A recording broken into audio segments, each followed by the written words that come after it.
The phone rang late at night. The room was quiet. Outside, the world was sleeping.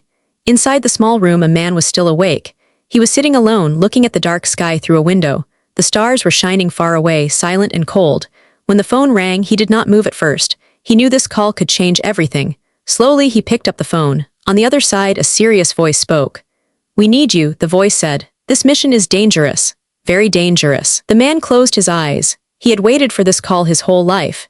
He was not a famous man back then. He was not a hero in the news. He was just a man with a dream that never let him sleep.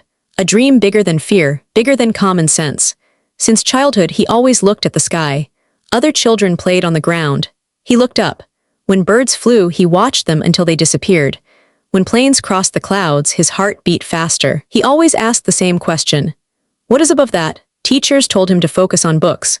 Friends told him to be realistic. Family told him to choose a safe life, but the sky never left his mind. Years passed. He learned to fly planes, then faster planes, then dangerous ones. Every time he went higher, his fear became smaller. His dream became stronger, but even the fastest plane was not enough. The sky still had a limit, and he hated limits.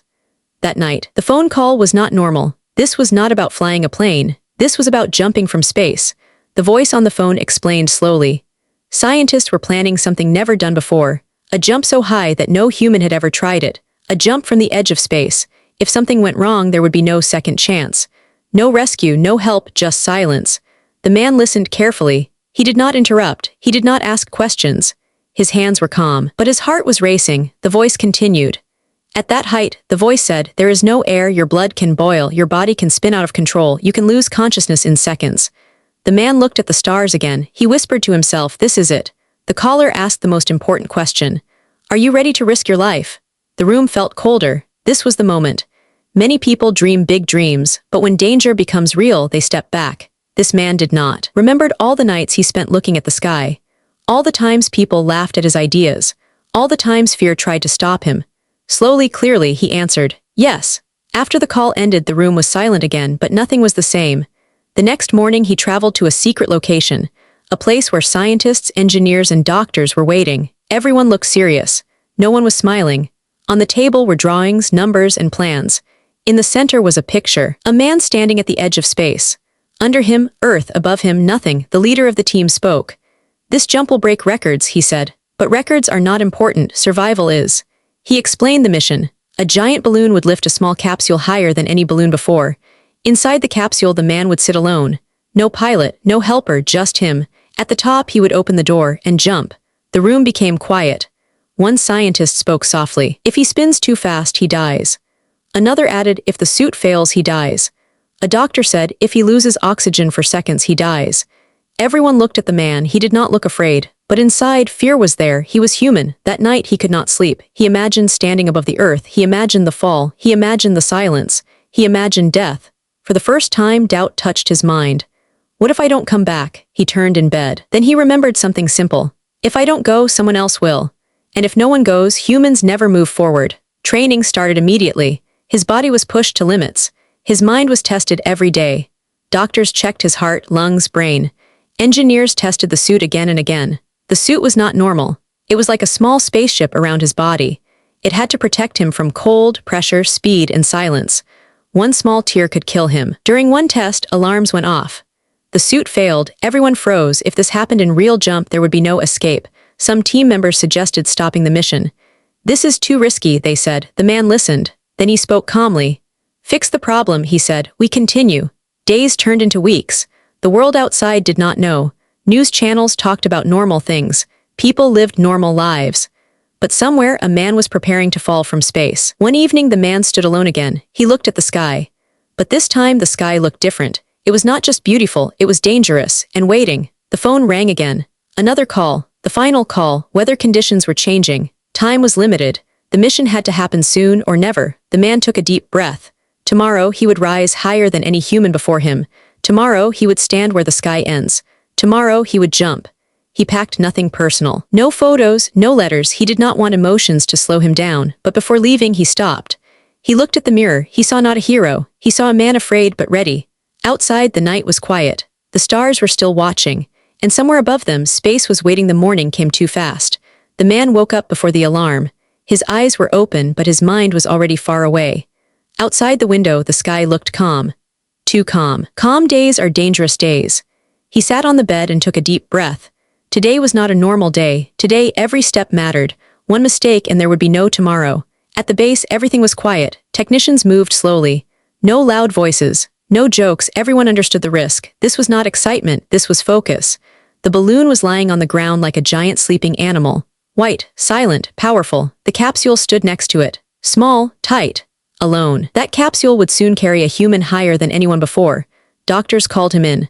Sit down, one said. They checked his heart. They checked his breathing. They checked his eyes. Everything looked normal, but the doctor asked a simple question.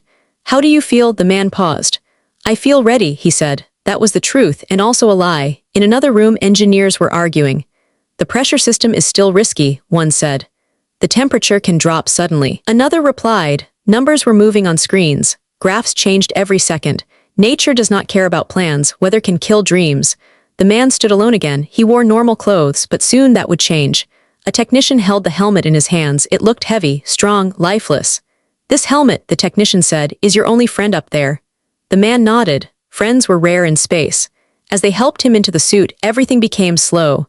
The suit was tight. Very tight. He could not move freely. He could not scratch his face. He could not feel air on his skin. The suit closed around him like a shell. Inside, he heard his own breathing. Loud, clear, alone, a small problem appeared. A light on the suit blinked red. Engineers rushed. Seconds felt like minutes. If this problem stayed, the jump would stop. The man waited, silent. Finally, the light turned green. One engineer smiled, a small smile. We're good, he said. But no one relaxed. Not yet. The man walked toward the capsule. Every step was heavy. Cameras followed him, but he did not look at them. He looked straight ahead, at the sky. Before entering, he stopped. He placed one hand on the capsule, cold metal. This small space would soon become his entire world. Inside, there was no room to stand, no window to escape fear, just him. Inside the capsule, the door closed. The sound was final, click, no turning back. Balloon began to rise slowly, very slowly. At first, it felt peaceful. The ground moved away. Cars became dots. Buildings became toys. The man watched through a small window. Earth looked gentle from above, almost kind. Minutes passed, then hours. The sky changed color. Blue turned darker. The air became thin. The capsule became colder. The man spoke to mission control. His voice was calm. But inside his chest, his heart was beating fast. Too fast. At a certain height. The silence became strange. No wind, no sound, just breathing. Suddenly a warning sound. A soft beep. Mission control spoke quickly. Check your oxygen. The man looked at the gauge. Everything looked fine, but the beep continued. Engineers talked fast, too fast. The man listened. Then he said calmly, I'm okay. But was he? The silence returned. Higher, higher, higher. At the edge of space, the sky turned black. Not dark blue, black. Stars appeared, clear, sharp. Close. Earth curved below him. Beautiful, fragile. This was the point of no return. Mission control spoke. This is your last chance to abort. The man looked down. He saw the whole world. He thought of nothing. Then he answered, no abort. He stood up inside the capsule. The door in front of him looked small. Beyond it, death or history. He placed his hand on the door handle. It felt cold, very cold. His breathing became louder, faster. He slowed it down. In, out, in. Out. Mission control was quiet. The world was watching. The man opened the door. A wall of silence entered. No air, no sound, just space. He stepped forward, and the sky stared back at him. The door was open. But the man did not jump, not yet. He stood still at the edge of space. One hand holding the door frame. One foot inside the capsule. One foot close to nothing. Below him was the earth. Above him was space. Around him was silence. Real silence. This silence was not peaceful. It was heavy. It pressed on his mind. Mission control spoke in his ear. Take your time, a calm voice said, but time felt strange here. Seconds felt long. Minutes felt endless.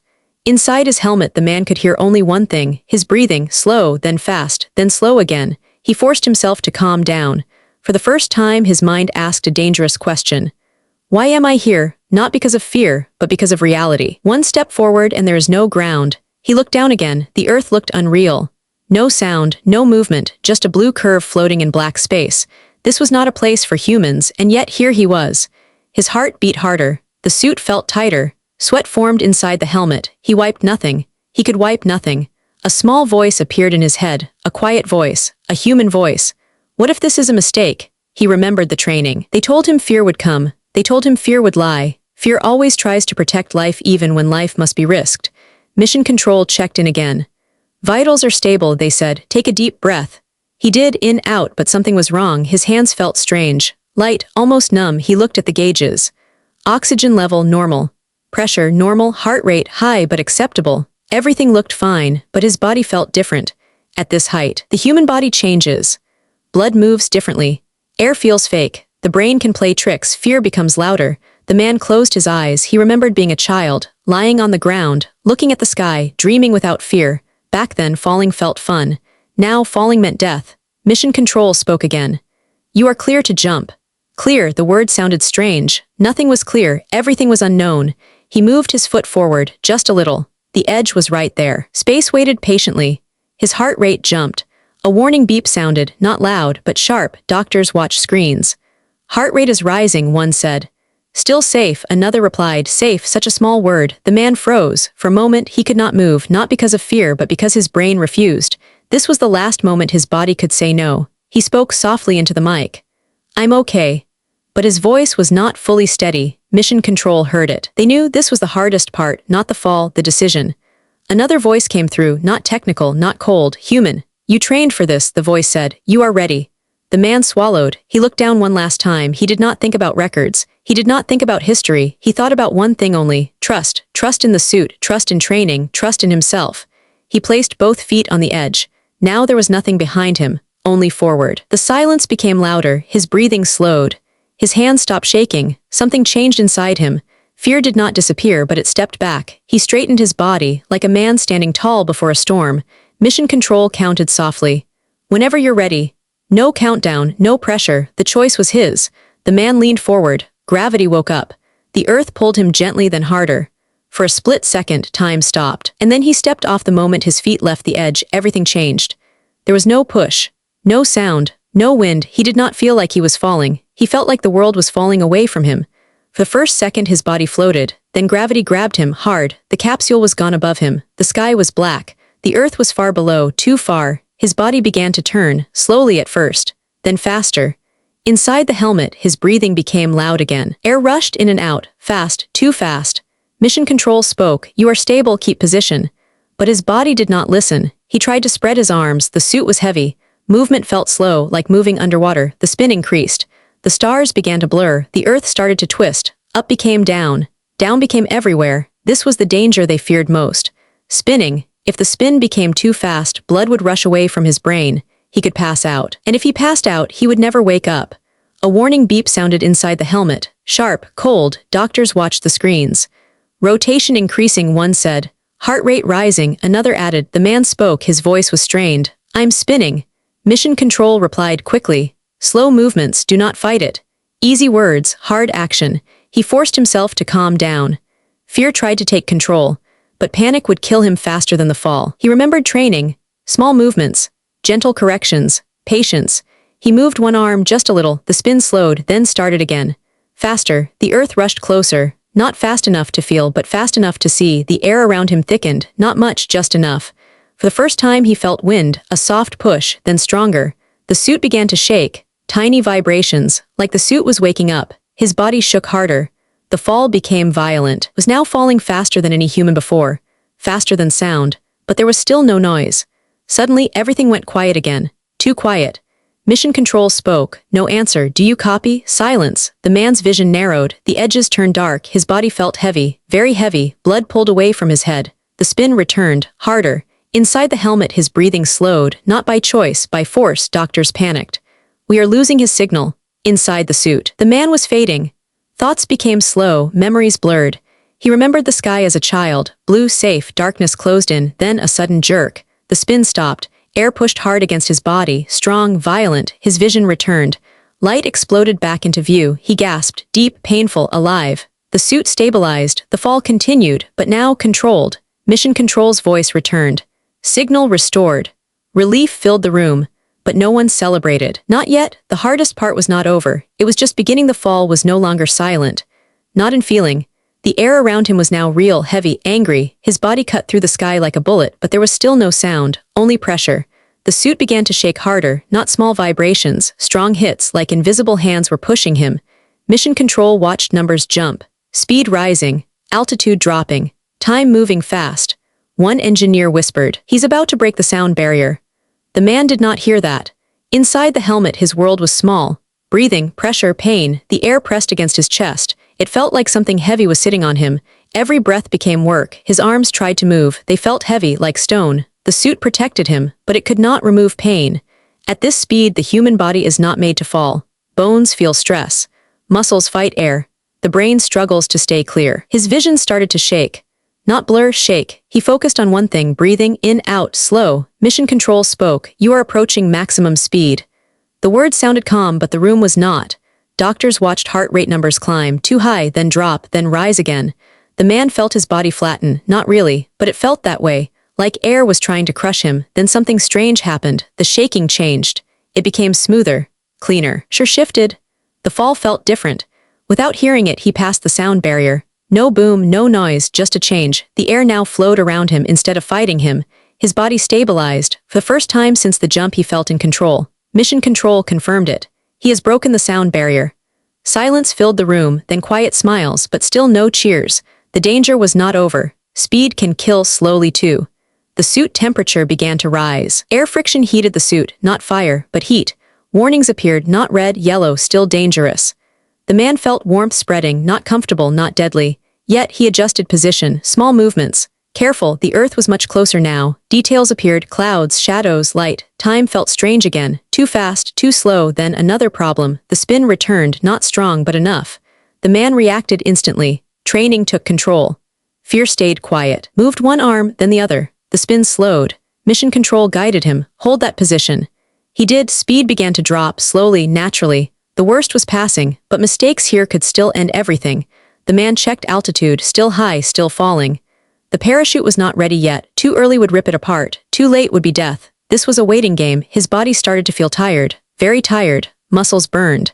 Mind felt heavy. He spoke softly. I'm okay. This time it was true. Mission Control replied. We see you, keep going. Below him, Earth waited. Above him, history had already changed. But survival was still not guaranteed. The speed slowly started to drop. Not because he wanted it to, but because gravity was changing its grip. The air was thicker now, much thicker.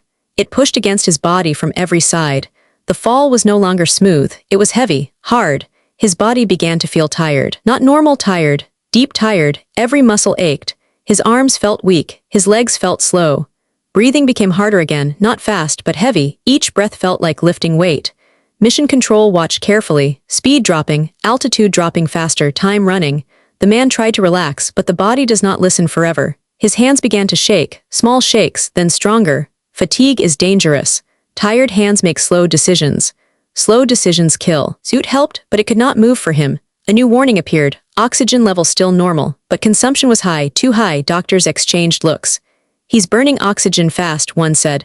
The man felt it too, a light pressure in his head, not pain, a warning. He focused on breathing, slow, controlled. He counted in his mind. 1, 2, 3. The Earth was now clear. Clouds looked soft. Mountains appeared. Cities were still hidden. This part of the fall was long. Too long. The excitement was gone. The fear was quiet. Only effort remained. His arms dropped slightly. The position changed. Mission Control spoke fast. Correct your posture. He tried, but his body resisted. Muscles screamed. The suit felt heavier than before. For a moment he thought, what if I sleep? That thought scared him more than death. Sleep here meant blacking out. Blackout meant no parachute. No parachute meant nothing. He shook his head. Hard. Stay awake. He whispered. The shaking returned, stronger. The air pulled at him unevenly. Spin started again, slow, then faster. Mission Control reacted. Spin detected. The man moved his arm, too slow. Fear returned, sharp, real. Doctors watched heart rate drop slightly, not good. Too calm can be dangerous. The man fought his body. He forced movement, small, painful. The spin slowed, stopped. He gasped. A deep breath. The worst moment passed, but he was drained. The parachute altitude was getting closer. Not yet, but soon. The man checked the timer. Seconds felt heavy. Below him, Earth waited. Above him, the sky was blue again. He spoke, voice weak but clear. I'm still here. Mission Control answered. We hear you. Relief spread, but one final challenge remained. The most important one. The air was loud now, not sound, but force. It pushed against his body from every side. The fall was no longer free. It was a fight. The man checked the altitude, still falling, but not much time left. Mission Control spoke clearly. Prepare for parachute. Those words carried weight. Too early, the parachute could tear apart. Too late, there would be no second chance. The man's hands moved slowly, very slowly. They felt heavy, tired. His fingers touched the handle, the most important handle of his life. His breathing was rough, not panic, exhaustion. The ground was closer now, details were clear. Clouds passed him fast, the suit shook again, the air became rough, unstable. The man checked his position, not perfect, but good enough. Mission Control watched closely, every eye on one screen, every heart racing. The man's body screamed to stop, but training spoke louder. Not yet, he whispered. Seconds passed. Each second felt heavy, his vision stayed clear, barely. Then the signal came. Parachute altitude reached. There was no drama, no pause, no fear. The man pulled the handle. Nothing happened. 1 second, 2 seconds, the fall continued. The man's heart jumped. Hard, Mission Control reacted. Wait, then a violent pull. The parachute opened, his body snapped upward. Hard, pain rushed through his chest. Air screamed now, the silence was gone. The fall changed into a swing, controlled. Alive, the man shouted, not words, just breathe. The parachute stabilized. White fabric above him. Strong, reliable. Mission Control erupted, but he did not hear it. He felt relief, deep, heavy. The ground approached slowly now. The world felt real again. He looked up. The sky was blue, not black. He was coming home. The world became quiet again, not the silence of space, but a soft, living silence. The parachute carried him gently. The ground moved slowly now, no rush, no fight. The man looked around. The sky was wide and blue. Clouds drifted calmly. It felt unreal. After everything, the world looked normal. His body was tired, every muscle hurt, but pain felt good. Pain meant life.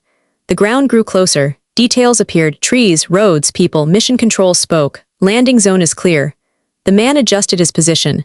Carefully, slowly, the parachute responded, smooth, controlled. Then his feet touched the ground, not hard, not soft, just enough. He stumbled, fell to his knees. For a moment he stayed there, not moving, not speaking. Doctors and engineers ran toward him, but they stopped, they waited. The man removed his helmet. Air touched his face. Real air, warm. He took a deep breath, the deepest of his life. Tears filled his eyes, not from fear, from release. He looked up at the same sky, but not the same anymore. People clapped, shouted, cried, but the man stayed quiet. Inside his mind, everything was still falling. A doctor touched his shoulder. You did it, he said. The man nodded, slowly. Later, cameras surrounded him. Questions flew. How did it feel? Were you afraid? Would you do it again? He answered one question, quietly. It was not about falling, he said. It was about trust. Trust in science, trust in people, trust in courage. That jump changed something. Not just records, not just numbers. It showed that humans can face fear and step forward anyway.